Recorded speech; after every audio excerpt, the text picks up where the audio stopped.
Hello students. हर साल की तरह इस साल भी मैं आप लोगों को वार्षिक पेपर के लिए प्रश्न बताने वाला हूं और जो हम बताते हैं वो प्रश्न आता भी है। इसलिए आपको मेरे द्वारा जो भी प्रश्न दिया जाएगा उनको आपको अच्छे से तैयारी कर लेना है।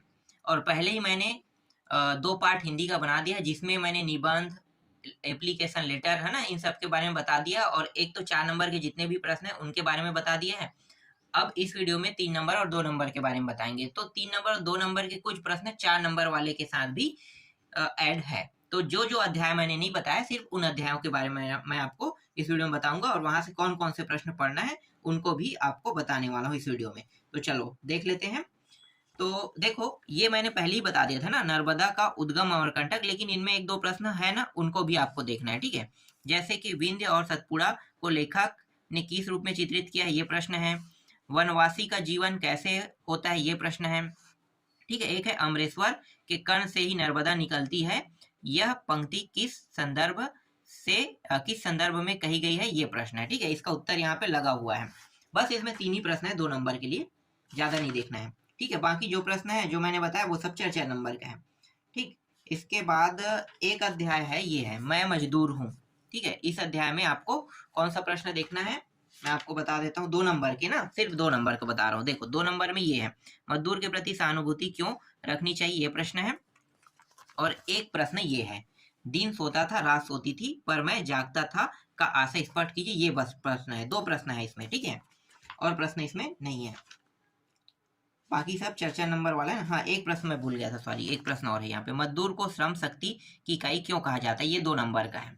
ठीक है, तो जैसे मैं बता रहा हूँ ना, 2 नंबर 3 नंबर 4 नंबर उसी हिसाब से तैयारी करना है। ठीक है, पहले आप 4 4 नंबर की तैयारी कर सकते हैं, उसके बाद आप 3 3 नंबर 2 2 नंबर निबंध और लेटर। ठीक है, ये सारी चीजें जैसे हम बता रहे हो वैसे आप तैयारी कर सकते हो। इसके बाद अपनी बीमारी से, नहीं, अपनी बीमारी से कोई प्रश्न नहीं है। ठीक है, माटी वाली, हाँ, इस अध्याय के बारे में मैंने आप लोगों को नहीं बताया था ना। इस अध्याय से 2 नंबर और 3 नंबर के जो प्रश्न आपको देखने को मिलेगा, देखो माटी वाली, इस अध्याय के बारे में हमने जिक्र ही नहीं किया था क्योंकि यहाँ से 4 नंबर के प्रश्न आता ही नहीं है।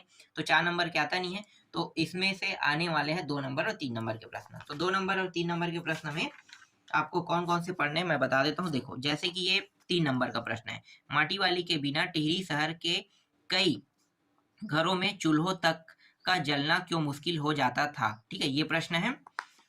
टिहरी बांध पता है ना, टिहरी बांध कहाँ है, गुजरात में। तो जब टिहरी बांध बन रहा था ना, तो वहां के सारे लोगों को हटाया गया था। तो वही जो पूरा है ना, इसके बारे में कहानी बना है, तो ये कहानी उसी के लिए है। अच्छा कहानी है। देखो अगला क्या है, माटी वाली का कंटर किस प्रकार का था। ठीक है, ये प्रश्न है। अगला देख सकते हो, माटी वाली का एक रोटी छिपा देना उसकी किस मना स्थिति की ओर संकेत करता है, ये प्रश्न है। ठीक है, घर की मालकिन ने पीपल के गिलासों को अभी तक संभाल कर क्यों रखा था। ठीक है, ये प्रश्न है। माटी वाली और मालकिन के संवाद में व्यापारियों की कौन सी प्रवृत्ति का उल्लेख किया गया था, ये प्रश्न है। ठीक है, ये प्रश्न देखो, कहानी के अंत में लोग अपने घरों को छोड़कर क्यों जाने लगे थे। ठीक है, भाई बांध बनेगा तो स्वाभाविक बात है, वो जगह डूब एरिया में आ जाएगा तो घर को छोड़ के जाना ही पड़ेगा। ठीक है, यही तो इसका उत्तर है। और ये 3 नंबर का प्रश्न है, बांध कार्य अन्य सरकारी निर्माण कार्य होने पर स्थानीय लोगों को किस किस तरह की समस्याओं का सामना करना पड़ता है, चर्चा करके लिखे। ठीक है, ये प्रश्न है।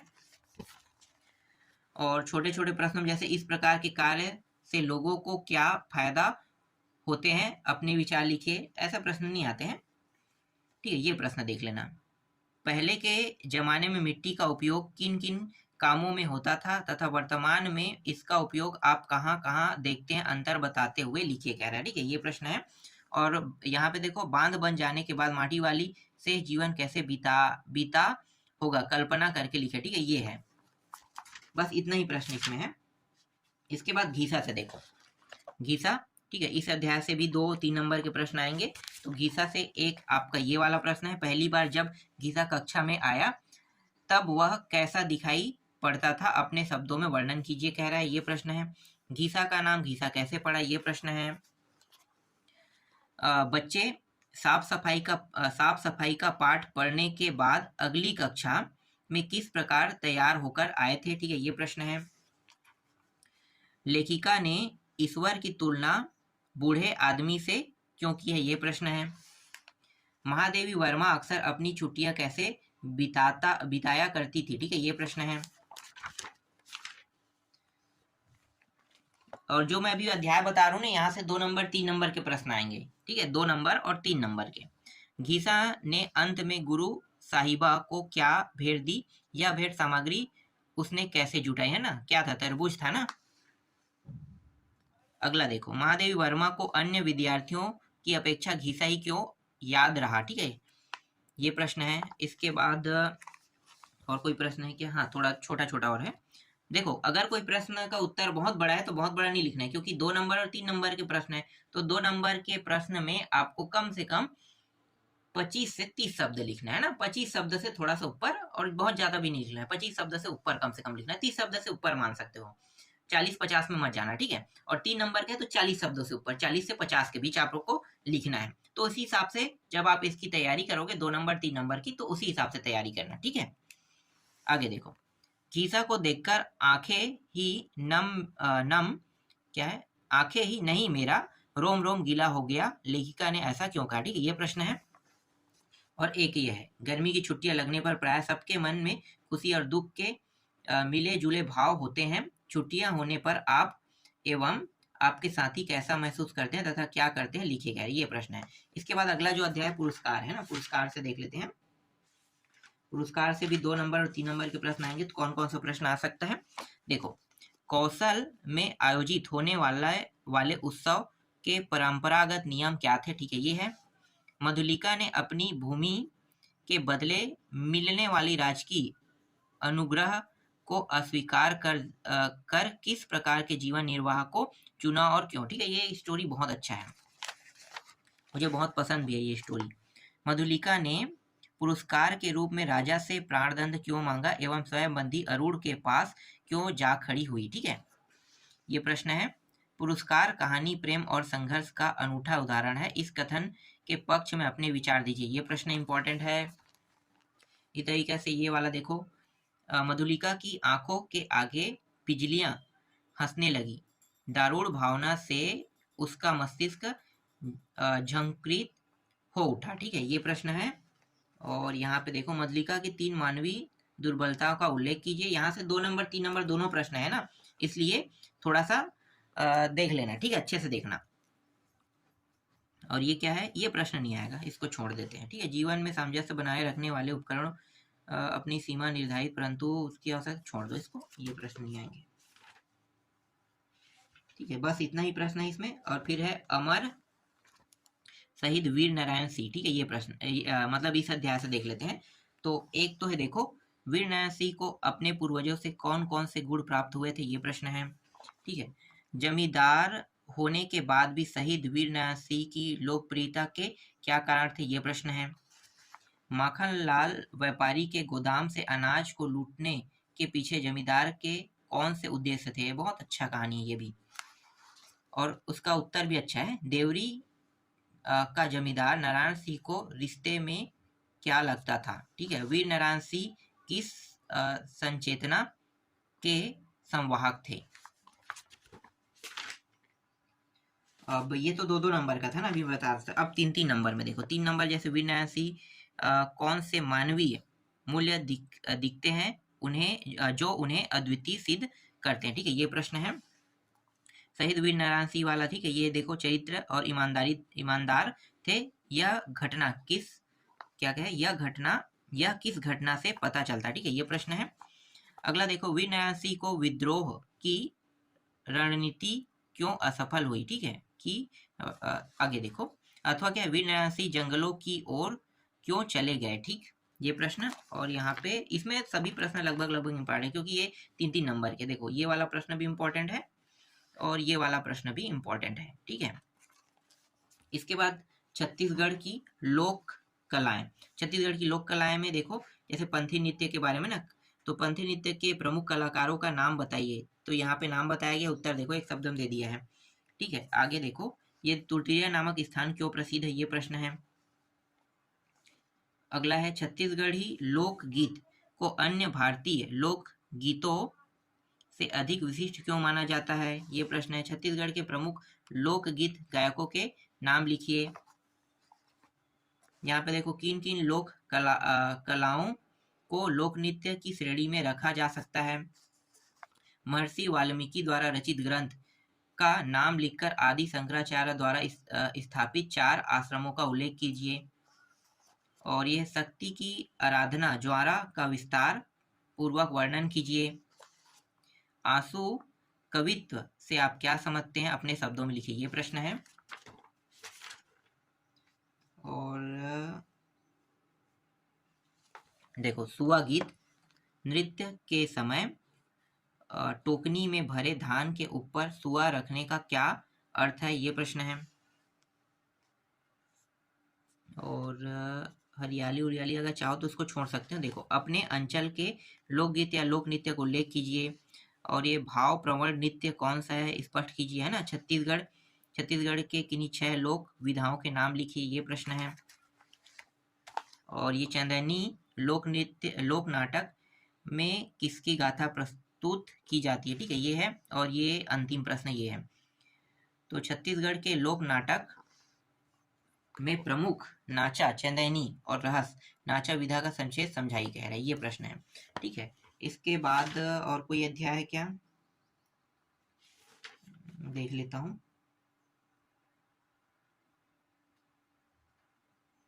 इसके बाद इसमें नहीं, इसके बाद सीधा हम लोग आ जाते हैं,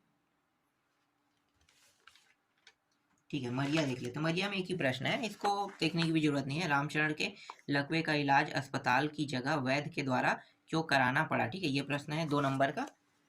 और एक था पेड़ एक था ठूठ में से कोई प्रश्न है क्या, एक था पेड़ एक था ठूठ से कोई प्रश्न, हाँ एक प्रश्न बस हो सकता है, ये वाला बस। देखो बांझ के हरे भरे पेड़ और ठूठ के माध्य से लेखक क्या कहना चाहता था, ये प्रश्न बस है इसमें। मैं लेखक कैसे बना, यहाँ से 4 नंबर का, इसमें देखने की जरूरत नहीं है, ठीक है। जेब कतरा से भी 4 नंबर का है, यहाँ से भी देखने की जरूरत नहीं है। और हाँ गोधली से है, क्योंकि इसमें से मैंने ना आपको सिर्फ 4 नंबर के एक ही प्रश्न बताया था, लेकिन ये जो 3 प्रश्न है इसको देख लेना, ठीक है। देखो युवक की बात पर गार्टसबी को विश्वास क्यों नहीं हुआ, ये प्रश्न है। गार्टसबी को कैसे विश्वास हुआ कि युवक सच बोल रहा है। और कहानी सुनाए जाने के बाद निस्तब्धता, नहीं ये तो 4 नंबर में दे दिया है, नहीं लगे, बस 2 प्रश्न बस है, ठीक है, ये हो गया। अब हम लोग देखने वाले हैं 2-2 नंबर के प्रश्न में, जैसे कि कविता वाला है ना उस टॉपिक में। तो कविता वाले में तो मैंने पहले ही बता दिया है, ठीक है। चर्चा नंबर वाले के साथ 2 नंबर 3 नंबर वाला पहले से ऐड हो गया है, तो उस अध्याय को आपको देखने की जरूरत नहीं है। जिस अध्याय को मैंने नहीं बताया ना, उन्हीं अध्याय को बस आपको देखना है, ठीक। एक प्रश्न ये है, देखो शैवालों को हरी दरी क्यों कहा जाता है, ठीक है, ये प्रश्न है। इसका उत्तर यहाँ पे दिया हुआ है, यहीं से पढ़ लेना, ठीक है, इसको अलग से ढूंढने की जरूरत नहीं है। एक प्रश्न बस है इसमें। जनतंत्र से कोई प्रश्न थोड़ी, इसमें तो 4 नंबर के आगे, इसको नहीं देखना है, ठीक है। हाँ कन्यादान वाला जो अध्याय है ना, जो कविता, उसमें से मैंने 4 नंबर के और जो बाकी है उसको बताया नहीं, तो मतलब इससे एक भी प्रश्न नहीं बताया है ना। तो इस अध्याय से देख लेते हैं। तो देखो इस अध्याय से ये है, इस कविता में किसके किसके मध्य संवाद हो रहा है, ठीक है, ये प्रश्न है। लड़की को दान देते वक्त माँ को अंतिम पूंजी देने जैसा दुख क्यों हो रहा है, ठीक है, ये प्रश्न है। यहाँ देखो पानी में झांककर कभी अपने चेहरे पर मत रिझना, इस पंक्ति के माध्यम से माँ बेटी को क्या सीख देना चाहती है, ठीक है, ये प्रश्न है। कविता में माँ के अनुभवों की पीड़ा किन किन पंक्तियों में उभर कर आई, ये प्रश्न है। और ये 3-3 नंबर की है। लड़की होना पर लड़की जैसा दिखाई मत देना में किस प्रकार के आदर्शों को छोड़ने और किन किन आदर्शों को अपनाने की बात कही गई है, ठीक है, ये प्रश्न है। और क्या है, धुंधले प्रकाश, ये तो नहीं, छोड़ दे ऐसे प्रश्नों को। देखो यहाँ पे स्वयं को सबल बनाने हेतु नारी अपनी भूमिका में किस प्रकार के बदलाव की आवश्यकता है, ये प्रश्न है। और छोटे छोटे प्रश्न जैसे कि ये है, ठीक है, इसको देख लेना। और ये है 3-3 नंबर का ये, ठीक है, बस इतना ही है इसमें। और 1-2 प्रश्न और है क्या, हाँ यहाँ पे और देखो छोटे छोटे प्रश्न ये हैं।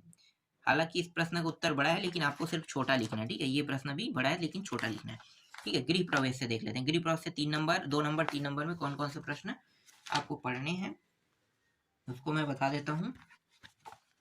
देखो, ये है कवि चिड़ियों को बुलाने के लिए क्या क्या करता है। ठीक है, ये है चिड़िया के दाना चुग कर लौट जाने कवि कैसा महसूस करता है। यहाँ पे देखो, सूनापन दूर करने के लिए कवि कौन से उपाय करता है, ये प्रश्न है। कवि द्वारा घर के आंतरिक भाग अथवा अंतःपुर में आईना लटकाने का आशय क्या है। घर धीरे धीरे घर बन रहा था। यह पंक्ति घर में किन बदलाव और उम्मीदों की ओर संकेत करता है। कविता में अतिथि और चिड़ियों में क्या समानताएं बताई गई है, ये प्रश्न है। क्या पक्षियों को अपने घर आमंत्रित करने के लिए किस प्रकार का उपाय करना चाहोगे, लिखिए क्या, ये प्रश्न है। ठीक है, एक ये है, ये 3 नंबर का है। आईने में अपना बिंब देखने के बाद आपके मन में किस तरह के विचार आते हैं, उन विचारों को क्रमबद्ध रूप में लिखिए। ये तो बहुत आसान प्रश्न है। आप आईना के सामने खड़ा हो जाओ, उसके बाद देखो क्या क्या विचार आते हैं ना। इसके बाद देखो, ये वाला प्रश्न भी है। ठीक है, ये आसानी से आपको परीक्षा सार में मिल जाएगा और की गाइड में भी मिल जाएगा। ये प्रश्न है और 2 प्रश्न ये रहा, एक प्रश्न ये है 3 नंबर का और एक प्रश्न ये है। ठीक है, बस इतना अध्याय जो है ये सब 2-2 नंबर और 3-3 नंबर के प्रश्नों के लिए है।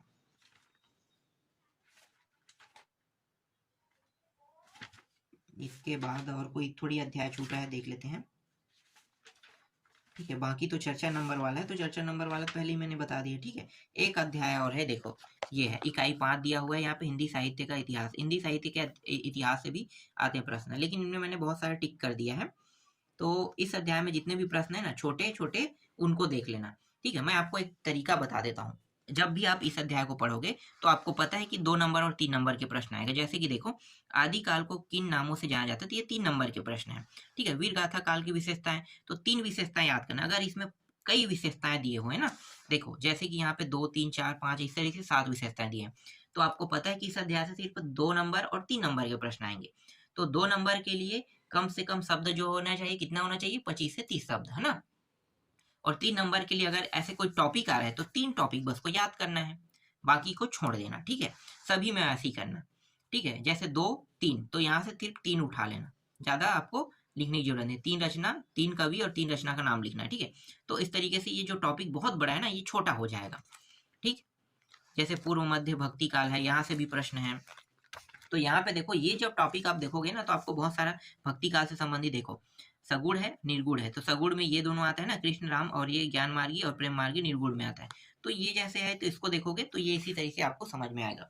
यहाँ से 2 और 3 नंबर के प्रश्न बनेगा। तो इसमें प्रश्न जितने भी है उनमें सभी इंपॉर्टेंट है, बस आपको तरीके थोड़ा सा चेंज करना है। बड़ा मत लिखना, बड़ा याद मत करना, सिर्फ उसी हिसाब से याद करना, जैसे छोटे प्रश्न है छोटे के हिसाब से याद करना। ठीक है, तो ये मैंने इस अध्याय के बारे में भी आपको बता दिया। ठीक है, और कुछ मेरे पास अगर इम्पोर्टेंट प्रश्न है तो मैं आपको बता देता हूँ। जैसे कि कुछ इम्पोर्टेंट प्रश्न देख लेते हैं, हमारे पास होगा तो। देखो, जैसे कि ये प्रश्न जो है मुझे नहीं मिला ना, कि इस अध्याय से मैं नहीं पाया हूँ। जैसे कि सरसों के फूल कैसे प्रतीत होते हैं, तो मैं यहाँ पे पढ़ के बता देता हूँ। सरसों का फसल तैयार है, उसके पौधे पीले फूल से लद गए, ऐसा प्रतीत होता है जैसे सरसों हाथ पीले कर विवाह हेतु मंडप में तैयार बैठी है। ठीक है, ये है। इसके बाद परसाई जी किस बीमारी से मरना चाहते हैं, तो टैक्स लेना है। ठीक है, टैक्स है, अगर ये प्रश्न आता है तो टैक्स है। हालांकि ये बहुत छोटा है, तो ये आएगा तो 1 नंबर में आएगा। मधुलिका ने पुरस्कार के रूप में राजा से क्या मांगा, तो मृत्युदंड। ये प्रश्न मैंने पहले ही बता दिया। ठीक, इसको देखने की जरूरत। कन्यादान, कविता माँ बेटी किस पर रिझने के लिए मना कर रहे थे, ये भी मैंने बता दिया है। ठीक है, ये प्रश्न पहले ही बता दिया, इसको देखने की जरूरत नहीं है। हाँ, ये थोड़ा देख लेते हैं। देखो, सुआ गीत, गौरा गीत और सूरजबाई खांडे। ठीक है, संक्षिप्त टिप्पणी लिखना है। सुआ गीत देखो, टोकनी में भरे धान के ऊपर तोते की प्रतिमा रखकर गीत गाते हैं ना, उसी को हम क्या कहते हैं, सुआ गीत कहते हैं। दूसरा यहाँ पे पॉइंट है, स्त्रियां टोकरी बीच में रखकर वृत्ताकार नृत्य करती है। ये सब होता है ना सुआ गीत में, आप लोगों को पता होगा, है ना। सुआ गीत दिवाली के पहले। ठीक, इसके बाद है गौरा गीत, दिवाली के दिन या उससे मतलब आगे पीछे रखा जाता है। देखो, दीपावली कार्तिक की अमावस्या की रात को गौरी की स्थापना कर पूजा की जाती है। ठीक है, और ये गौड़ जाति के द्वारा होता है ना। गौड़ जाति की महिला इस अवसर पर गौरा गीत गाती है। सूरजबाई खांडे के बारे में क्या बताया? बिलासपुर के रहने वाली है। और दूसरा है ढोला, भरथरी और चंदैनी की प्रमुख गायिका है। बस इतना ही इसमें है। अगला प्रश्न देखो ये वाला, देखता हूं मैं स्वयंवर हो रहा है। ये प्रश्न तो मैंने पहले ही बता दिया। क्या प्रकृति का अंचल? नहीं, इसको छोड़ दो। ठीक है, ये वाला प्रश्न छोड़ देते हैं। ये मैंने पहले ही बता दिया, नहीं बताया हूं ना, तब आपको इसको पढ़ लेना। ठीक है, ये बता दिया है। और कोई प्रश्न थोड़ी छूटा है?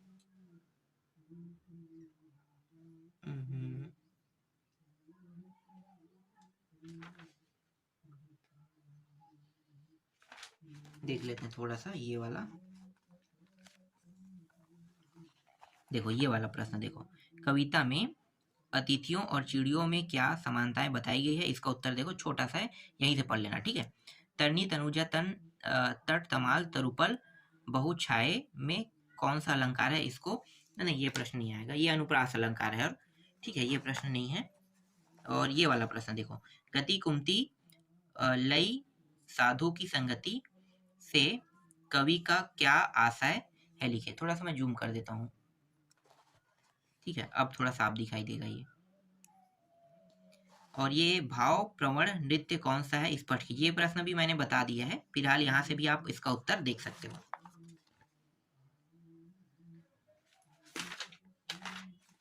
और एक यहाँ पे है, हमारे विचार लचीले और साम्यवादी क्यों होने चाहिए? स्पष्ट कीजिए कह रहे हैं ना। ये प्रश्न है। इसके बाद और थोड़ी है,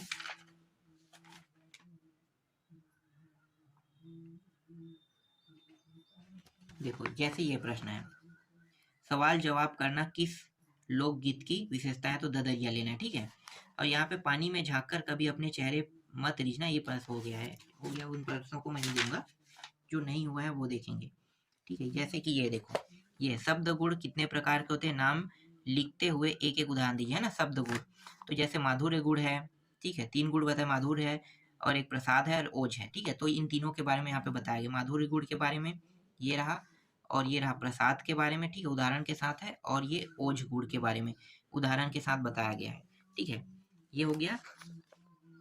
और एक मिनट, ये वाला देख लेते हैं, कवि चिड़िया को बुलाने के लिए क्या क्या करता है? ये भी मैं सारे बता दिया हूँ, छोड़ दो इसको भी। ठीक है, इतने प्रश्न हैं। तो 2 नंबर, 3 नंबर, 4 नंबर सारे प्रश्न मैंने कंप्लीट कर दिया। बचा है तो आपका 1 नंबर वाला, और 1 नंबर के प्रश्न आप परीक्षा बोर्ड में दिए हुए ना, उनमें से सभी प्रश्नों को बस 1-2 बार पढ़ लेना। ठीक है, याद मत करना, पढ़ना है, आसानी से वो आपको समझ में आ जाएगा।